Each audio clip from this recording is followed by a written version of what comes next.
Alright, yeah, welcome back to some more Magic Arena, and today is once again Jumpstart Day, so we're just gonna hop right on in. 2,000 gold, let's see what we can do. We've never done Reanimated or Smashing. I'm pretty sure Reanimated has like been gutted, essentially, for like all of its rares, because some of them were too powerful, like Shield Red and Actual, I think it's called Reanimate, the one mana reanimate and deal damage. I think that one was in there as well. I do like Reanimation though, and I like the land.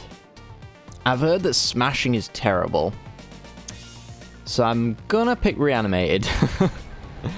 And then we've got, well, Reanimated, but I think we want to go with Heavily Armored because there's Machias in there, and he's kind of like a chase mythic at the moment. I wouldn't mind a copy of him actually, because I don't have one. So let's do Heavily Armored Reanimated, and yeah, see what we can do. We've still got loads of types that we haven't found yet. Alright, we did get Machias! Yes! Machias the Lunarch. X and 1 white for a 0/0. Enters the battlefield with X +1/+1 counters on it. And then you may tap him to put a counter on Machias. And then you can remove a counter from Machias to put a counter on each other creature you control. It's a pretty insane card. I do want to try this one out in an Ozolith kind of deck at some point. But, you know, Mythics are in short supply. We got Zombie Infestation. Not sure about that one. And we got Grave Walker as our Grave Waker, sorry, as our rare for the Reanimated pack. Rise Again, Wolf Strider, great. That one's definitely welcome in my hand. And yeah, I think that's really about it. I think everything else is just kind of generic draft chaff, we'll have to see. So we got Grave Waker to pay 7 mana to return creatures from our graveyard to the battlefield tapped. Same thing kind of for the Rise Again. And then we got the Machias as well as our go wide strategy, I suppose.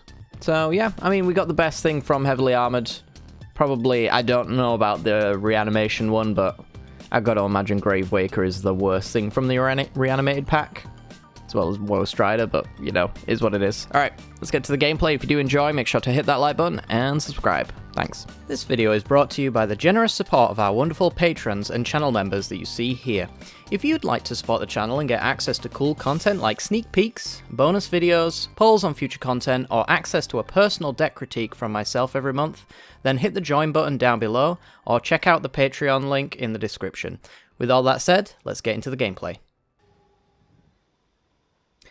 Alright, opponent goes first. We have our Thriving Maw tapped, so that's probably where we're going to lead off right away. Yeah, we can just go into something like a Maya Triton and hopefully set up Grave Waker to actually have something to reanimate, I suppose. This doesn't look too bad. Our opponent's playing minions, so we're going to go Thriving Land, naming white. Got Light Walker. That's flying as long as it's got a counter on it. Ooh. It's not bad. It's not bad at all. Alright, an Eternal Taskmaster for our opponent. So do we go with Light Walker first, because we can battlefield promotion it, but it will allow our opponent to attack him for 2? Or do we go Maya Triton to mill ourselves, potentially hit our best possible cards, and then feel bad about it? I guess this also mills cards, so I kind of think we lead off with the Light Walker. We just hope that our opponent doesn't have removal for it, and then we attempt to put some counters on it next turn, I think is the better plan. And yeah, we take this guaranteed 2 damage for that. Got our land, okay. Our opponent passes with 2 black mana open. Could just be mana screwed. It's definitely a consideration. I think we're just going to go in straight with the battlefield promotion. Yeah, let's do it.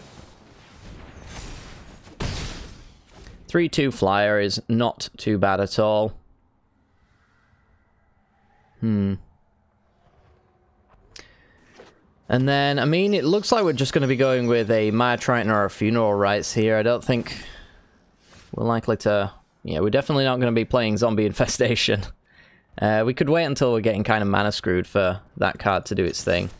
Our opponent is on red-black. Okay. I think we're just going to go with a Maya Triton.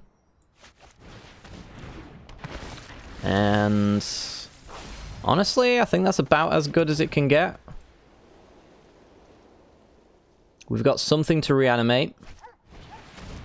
Weaver of Lightning. Whenever you cast an instant or sorcery spell, it deals 1 damage to a creature an opponent controls. Ooh, and it's a 1/4 as well, which makes it very good for blocking.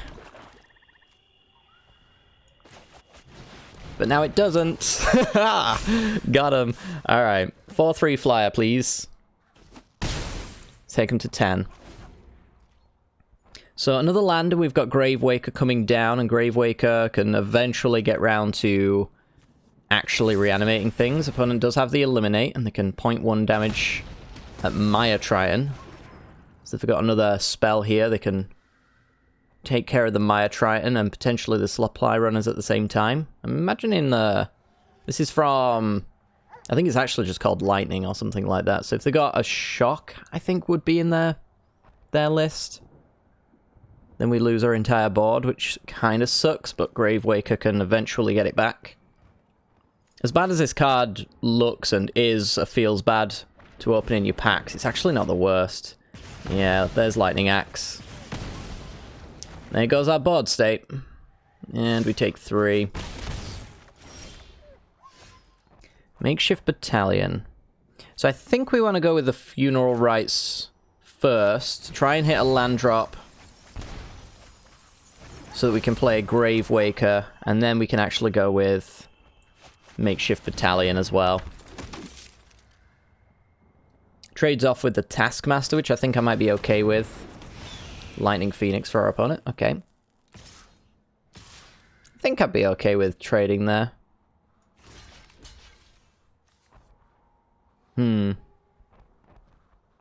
This doesn't really work out with the Lightning Phoenix in play. Yeah, let's just trade off for now. Gain 5 life. I think we're just going to go with the Gravewaker. Maybe we should play this on 6, though. On 7, sorry. I don't know. We'll go with it. I'm a little worried they have just, like, hard removal. Ooh, Bond of Revival. That can get me Patron of the Valiant. Enters the battlefield, put a 1/1 counter on each creature you control with a counter on it. So this would actually be a 6/6 coming out with the Bond of Revival. No, it wouldn't actually, because this is not the one that puts a counter on things. So it would just be a 4/4 haste. I think I might just go with the Bulwark Giant, to be honest, and then swing for 5. Set up a situation maybe where we go with the supply runners next turn, and then we've got a 4/7 that we can attack with. I do really want this mountain. I think it's quite purdy. In a not very realistic kind of way. Pretty sure I'm on record saying I don't really like basic land art that doesn't look realistic. Our opponents may have just conceded. I mean, they've got the Weaver of Lightning to block, but if we had any kind of threat for our opponent there, which I guess Patron of the Valiant would have put our opponent to 1. Don't know if there's much else we could have done there. We don't really have a way of destroying from our graveyard. Yeah, I think we'd have just put our opponent to 1 with Patron of the Valiant.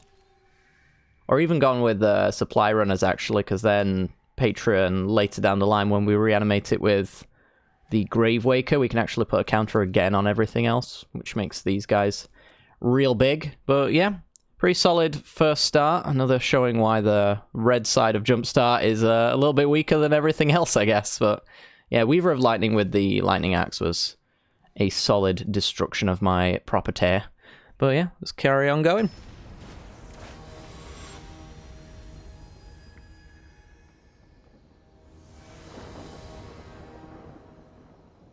Alrighty then, we're in. This hand, really don't like seeing Zombie Infestation in any hand, to be honest. I don't foresee a future where this ever gets used. I might just take the free mull on that for this reason alone, because I don't think I want to just do nothing until turn 3. And yeah, this is pretty much the same, let's be fair. But it's the last of the free mulls, and I don't think we want to go down to 6. So we'll keep it. We are heavily armored, opponent. What are you? Spell casting, I think that one is. We'll give up some of our information, even though we don't need to. I'm just weird like that today. By the way, I forgot to mention, or forgot to include it in the recording. We're actually, our rare that we got last time was a lightning serpent, the 1 red and X, to make, I think it's a 0/1 with X +1/+1 counters on it, or +1/+0 counters on it, or something like that, I think. And it has trample, and it's pretty decent. What are we doing here? I think we're just going with the makeshift battalion, I suppose. Heartfire Immolator. And we will allow this. So, I was kind of hoping for a land there so we could do the Tempered Veteran plus Battlefield Promotion. It was not meant to be, though. You get a counter on you when 2 other creatures attack, yeah. So, my idea was that our opponent could have something to prowess up the Heartfire Immolator, and then I could give it first strike, and nothing they did would make any difference. But I imagine they don't take that. Let's find out. I mean, if they offer the block here, we go for it, and we hope they don't have Lightning Axe or something like that. In response, they kill it. Cool. You know what? That's also fine. Forgot about that. The actual dealing to creatures. I always assume it's just face with that Immolator. I should really read cards from time to time. Alright, Tempered Veteran. Our opponent does have Young Peasy out, which is less than ideal.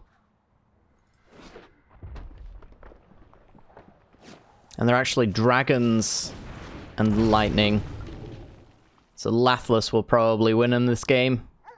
On the spot, unfortunately.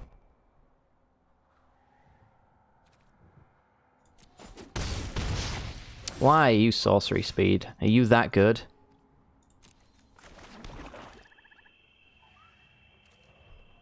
I mean, I'm just gonna rise again a 3/2. Can't do much better than that. That's as much value as you're getting from me, especially considering I'm sure they're going to drop down a dragon here and we lose. That is a 0/4. Power is equal to the number of instants and sorceries in the graveyard. Could swear they had one, but I guess not. Let's see. Yeah, just gonna take all the damage. We're dead next turn.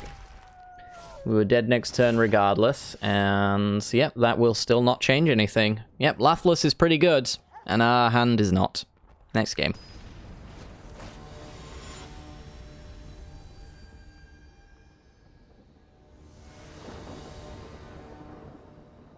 Okay, we're in. We got a 6-card hand, because Zombie Infestation doesn't count. We got an Eliminate as an early game piece of removal. We could have Crypt Lurker to discard the Gourmand, so we can get around the additional cost. Yeah, I like this hand. Even Eliminate, solid removal in the early game. Our opponent takes their free mulligan. Can I discard? It's just discard a creature card, unfortunately. Alright, well, we're going to go with Swamp Pass, hold up and eliminate. Our opponent with a Prismite. I think this is 5 color +1/+1 counters. I almost think I actually just eliminate the Prismite to maybe color screw them. And we'll go with an X2 Mikaeus, since we can actually pump it as we go. And I dare say our opponent won't have too much to do about it, that they couldn't deal with it at any other power and toughness. Pride Malkin, okay. We want to land. Thank you. Okay, so we're going to discard a creature card, which is going to be the Gourmand, so that we have a reanimation target later down the line. And yeah, we're just going to pass the old turn up. So depending on what our opponent does here, depends on what we do with our Mikaeus. If they don't kill it, we're just going to put a counter on it. But if they have any kind of removal, like Hunter's Edge, then we're just going to distribute the wealth to a Crypt Lurker instead. And then we still have a good blocker. Losing Mikaeus there kind of sucks. I don't know if we've got any return to our hand kind of cards.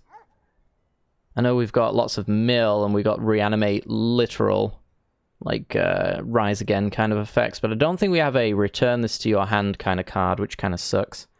I'm just going to go with the supply runners here, I think.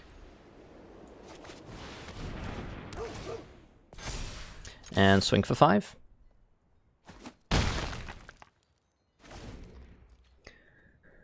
So, we're in a very awkward spot. The Pride Malkin is actually quite the hefty threat. If they've got something like a Invigorating Surge, yeah. Yeah. Exactly what I was thinking they might have, and nothing we did would change much about that.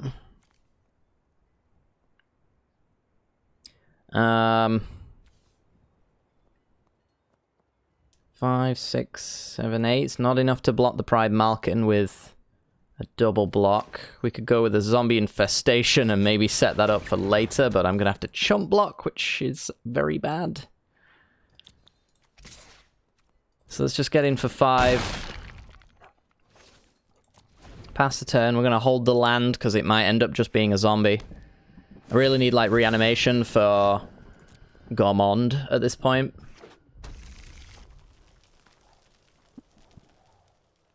Otherwise, we in big trouble.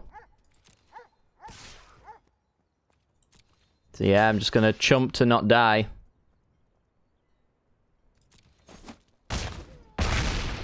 We're at 2.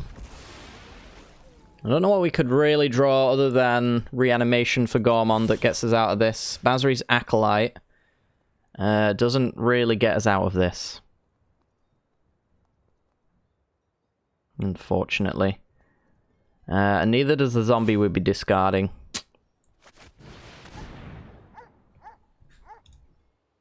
Need to do some full control shenanigans. Oh, I guess I don't get to, in response, do my zombie infestation. That sucks. Okay, well, screw me very much. I was hoping I'd get to put a counter on something else, and then, you know, it wouldn't be so bad, but here we are.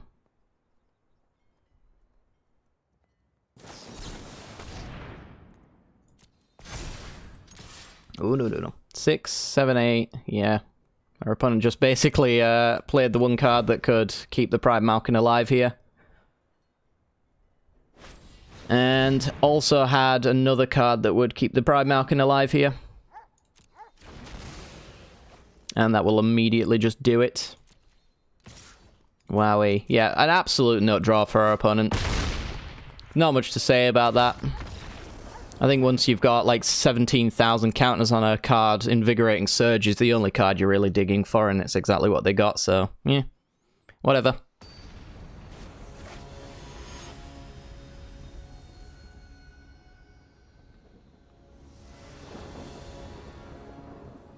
Alright, we're in. We have turn 2, turn 3, maybe turn 4 play. We're going to keep it. Doesn't have the worst card in our deck, Zombie Infestation, so as long as it doesn't have that, I'm happy. This is such a bad card. It's a bad card in every sense. Alright, our opponent's above the clouds. Ends the battlefield, each player discards a card. We could put the Bulwark Giant in the graveyard, I suppose.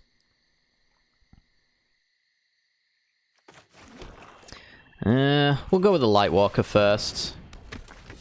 We will want to make this Lightwalker actually be able to block, because above the clouds there's a serious... Oh, come on. I guess we'll discard it. There you go, there's some value for you.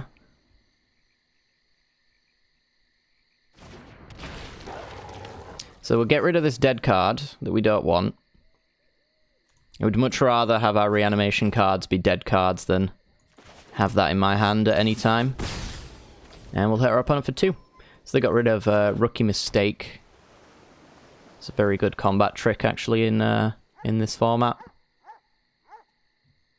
Surprisingly, maybe, to some. So, in Above the Clouds, I believe they've got Capture Sphere and I want to say Frost Breath. They've also got Kira the Great Glass Spinner as a way to stop us from interacting with our opponent. Bond of Revival, so we can get the supply runners we just watched go into the graveyards. You can get that out. We're going to swing. They'll never block in a million years. We're just going to hope to outrace them, I guess. So it's Angels Above the Clouds. That's got to be an exceptionally good combination of cards here. And Celestial Enforcer for them. Yeah, I think I'm just going with the supply runners on Bond. And then swinging. We have a flyer, ladies and gents. But they're really wishing that they'd kept their Rookie Mistake now. They could have could have really helped themselves a little bit.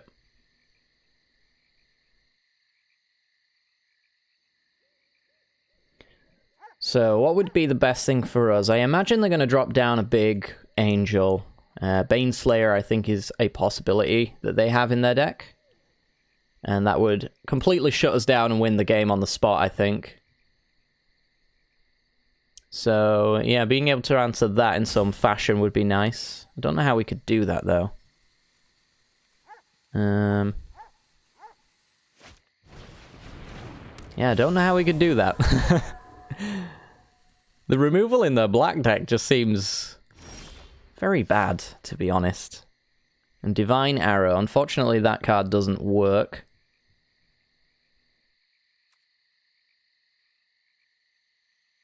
So let's go to combat, see what they want to do.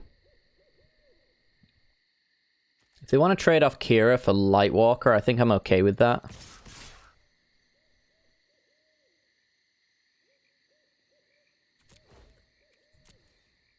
So I can't use Divine Arrow because the first thing that targets Kira... Unsubstantiate, that's very bad for us. First thing that targets Kira or any of their other flyers will immediately be countered, so we need to 2-4 ourselves on Kira, unfortunately. Well, we still get in for 3, but it's not the amount that I really wanted to get in for. I'll have to just go with the Bulwark Giant, I think. To have a big threat, and maybe the life gain tempo might matter as well. So what would be the best thing for us then, if this is our fate? I guess a big Machias would be okay. Ah, come on. Angelic Edict. Ooh, Basri's Acolyte is not bad. Alright, so we're going to go with the Lightwalker they know about. And then Basri's Acolyte. I think we are spreading the love like so. That way we've got some 3/3s to attack in. The best power and toughness we could ask for at this point. And the more counters we have separated among our creatures, the better things like Patron of the Valiant will be as well. So that's a very good block for us. We want to get rid of that tapper.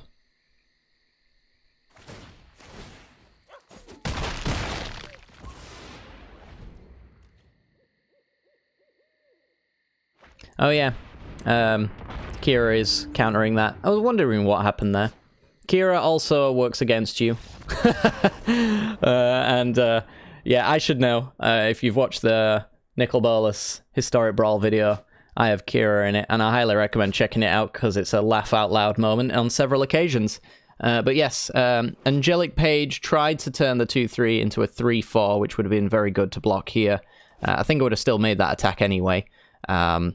But yeah, essentially, Kira counters the first ability, including abilities of Angelic Page, so nothing happened there and it was a bad block. We all make mistakes like that. I've got to say that because I've definitely made that mistake publicly several times, so in order to make myself not look as bad, I have to say it's okay, guys. It happens to the best of us. You know, it's not a problem at all. Alright, so that is our 2 wins. First time we got the Lightning Serpent. This time we got Sangromancer. What on earth is this? Is this from a Vampires one, I guess? 4 mana 3/3 with flying. Whenever a creature an opponent control dies, you may gain 3 life. Whenever an opponent discards a card, you may gain 3 life. Oh, I guess it's from the discarding one, actually. Maybe it's also in the Vampires one as well. The design for Jumpstart is exceptional, by the way. They've done a very good job of melding together all of the different archetypes so that they really synergize with one another. So in this particular case, they've got like a removal-based effect kind of here, and they've got a discard matters kind of effect, and then they've also got Vampire Tribal attached to it as well. So they can actually attach this into several different archetypes if they really want to, which, you know, means that when you jam 2 decks together, there's a better chance that those 2 decks actually have some sort of synergy, which is very nice. It's not just like this this archetype all on its own combined with this and you hope that it works together. They've done a very good job. Also, life gain matters as well, I think is... Yeah, this could go very well in the Doctor's deck. So you can kind of see why I love Jumpstart so much, just off of the design of this card alone. It's a bad card for anything other than Jumpstart, don't get me wrong, but for Jumpstart itself, I just really like it. I really like it. Hopefully they do Jumpstart too. I can't see why they wouldn't, to be honest. But yeah, anyway, let's go for another game.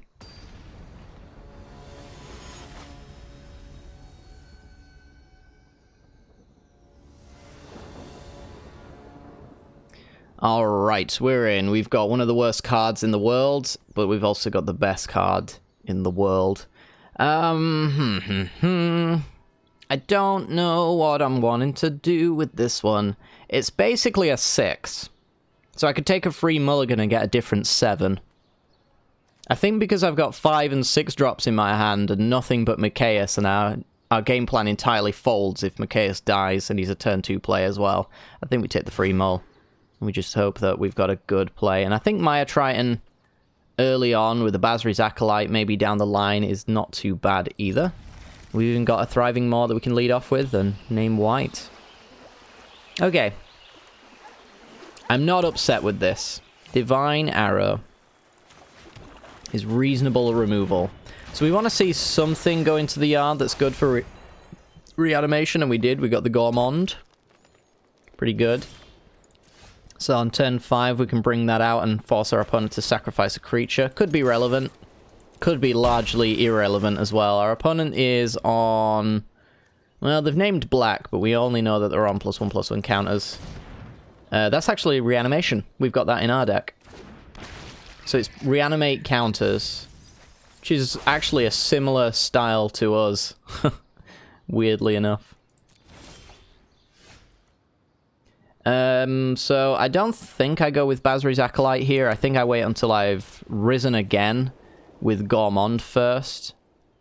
And we'll go with a swing into a battlefield promotion, I think. Let's make this a 3/2 with first strike, so it just immediately takes you out. I mean, it's not the best hit in the world, but considering we're going straight into this next turn with this backup, I think this actually just kind of really works out in a mana efficient kind of way. So we're going to go Swamp, we're going to Rise again on Gourmand. When it enters, our opponent sacks a creature, so goodbye Truffle Snout. Yeah, I think this just... The mana efficiency on this is just insane. So next turn, we put a counter on here and here, and we swing for 6 at least. If our opponent's got a very small creature, then we're not going to be too worried about attacking in. I'm honestly fine with carrying Grub, trading off with Maya Triton here anyway.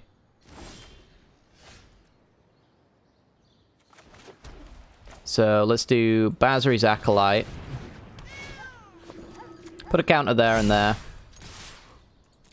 And see what they want to do. They are going to trade. It's trade or die, essentially. And I'm liking where we're at. We've got the Divine Arrow, so when we swing in with the Basri's Acolyte, if someone's got a bigger creature than us, we can maybe trade up with the arrow. Hit our opponent for 6 and put them to 3. Yep, that'll trade up quite nicely, but we don't really even need to. We'll just go ahead and straight up eliminate that. Get the makeshift battalion, and we're basically set up to win next turn. They need removal for Gourmand, and then they need to go wide enough to stop our Acolyte and our battalion. Gloomsower will not do it. And that, ladies and gents, will be the game. You can even add insult to injury by making sure the Gloomsower dies as well, putting our opponent on -7 and us on 28. That was a pretty insane little run there.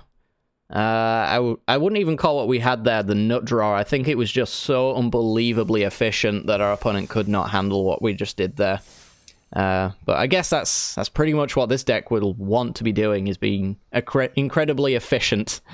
But yeah, that's going to do it for today's video. Hopefully you've enjoyed. If you have, then make sure to hit that like button and subscribe. I would say that Reanimate Heavily Armored it's a fine choice. I think as far as building a collection's concerned, Reanimated is probably not where you want to be, unless you just want the swamps. We got the best possible Heavily Armored, though. I believe that this is like a 1 in 4 chance as well, so we got the best possible card we could have had here. I don't know what the other rares and mythics are for Heavily Armored, but I'm pretty sure they're bad, so I'm glad we got one Machias. I think whenever in Jumpstart you get a mythic, you got to be pretty happy about it. I think there's only a few cards that you don't really care about that are mythics, like, I guess, Bruvac, is that his name? The mill one. You want maybe just one for Brawl or something like that, but other than that, you're not going to be wanting to spend your wild cards on it, so, I mean, if you can get it in Jumpstart, where, like, limited mill is insane, then that's pretty good, but outside of that, you don't want to be crafting it. But, yeah, I think for the most part, most of the mythics are pretty good, and, yeah, I think the rares in Reanimated were pretty much gutted from the paper version. There's some very good paper version cards, like Sheoldred as well. I'm very sad Sheoldred didn't make it into the list. I don't feel like she would be that overpowered here, but there's also other reasons, technologic reasons why some of the cards came in. Maybe the upkeep, Reanimate, and the alternative upkeep sack was just too much to program. I don't know. Doesn't sound about right, but whatever. Anyway, guys, hopefully you've enjoyed. If you have, then make sure to hit that like button and subscribe as well for more Jumpstart content in the future. And without further ado, I'm going to be ending it off here. Take care, guys, and I'll see you all next time. Bye-bye.